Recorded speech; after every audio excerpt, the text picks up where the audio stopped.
दोस्तों, हम सभी जानते हैं कि भारत एक ऐसा देश है जहां अनेक प्रकार के लोग रहते हैं और हर किसी की अपनी कहानी होती है। लेकिन ये कहानियां लोगों के सामने ला पाना इतना भी आसान नहीं होता।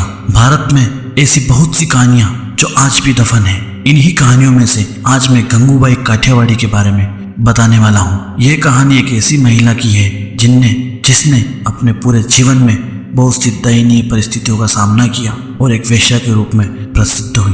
गंगूबाई, जिनका पूरा नाम गंगूबाई हरजीवन दास काठियावाड़ी था, जो 60 के दशक में मुंबई माफिया की एक खतरनाक महिला हुआ करती थी।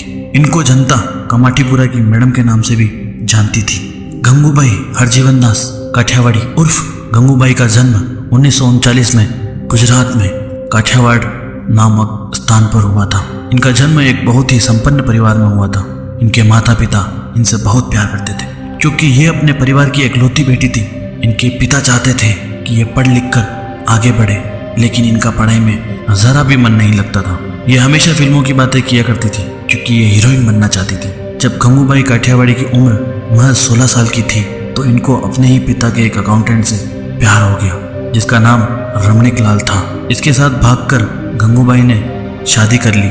इनके घर वालों को इनका रिश्ता स्वीकार नहीं था, इसलिए गंगूबाई अपने परिवार को छोड़कर अपने पति रमणीक लाल के साथ भागकर मुंबई चली गई। गंगूबाई इस बात से बिल्कुल भी बेखबर थी कि उनके जीवन में कठिन परिस्थितियों का दौर आने वाला है। कठिन परिस्थितियां उनके सामने आने वाली है। गंगूबाई काठियावाड़ी की खुशियां ज़्यादा दिन नहीं चली।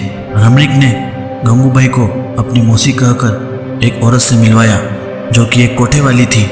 रमणीक ने नया घर ढूंढने के बहाने से गंगूबाई को 500 रुपये में बेचकर घर ढूंढने निकल गया। गंगूबाई को बोला कि हम नया घर ढूंढ लूँगा और उसके बाद हम लोग वहीं शिफ्ट हो जाएंगे। गंगूबाई को क्या पता था कि उसका पति उसे जिसके साथ भेज रहा है वो मुंबई की कमाटीपुरा रेड लाइट एरिया की कोठे चलाने वाली औरत है। रमणीक के जाने के कुछ हफ्तों बाद गंगूबाई को समझ आ गया था कि वो अब इस जगह से कहीं और नहीं जा सकती, इसलिए उसने वेश्या के जीवन को स्वीकार करने का फैसला कर लिया। लेकिन वो वहाँ के बारे में कुछ भी नहीं जानती थी। एक दिन शौकत खान नाम के एक आदमी ने गंगूबाई के साथ पूरी रात जबरदस्ती की और पूरी रात गुजारने के बाद उसने गंगूबाई को पैसे भी नहीं दिए। इस दर्दनाक घटना के कारण गंगूबाई की हालत बहुत बिगड़ गई थी और उसे अस्पताल भी जाना पड़ा। पूरी तरह से ठीक होने के बाद गंगूबाई ने शौकत अली के बारे में जानकारी निकालने पर पता चला कि वो वहाँ के मशहूर डॉन करीम लाला का आदमी था। गंगूबाई ने करीम लाला के पास जाकर शौकत के द्वारा किए गए बलात्कार के बारे में बताया और अपनी पूरी कहानी भी सुनी। इस घटना के बाद करीम लाला ने गंगू को अपनी मुँह बोली बहन बना लिया और शौकत खान को इस करतूत के लिए कड़ी सजा दिलाई। गंगूबाई काठियावाड़ी ने भी करीम लाला को राखी बांधकर उसे अपना भाई बना लिया। इसके बाद गंगूबाई धीरे धीरे मशहूर होने लगी।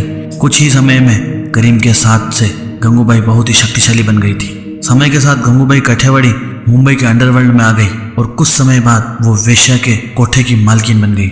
उसके रेड लाइट एरिया में कई वेश्यालय भी खुलवाना और इसके अलावा भी कई और अच्छे काम किए, जिसके कारण वो लोग गंगूबाई को कमाटीपुरा की मैडम के नाम से भी जानते थे, या फिर कहें कमाटीपुरा की डॉन के नाम से जानने लगे।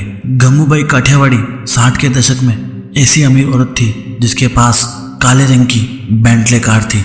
वो हर तरह से वेश्याओं की मदद करती, साथ ही उनके बच्चों को भी बहुत प्यार देती।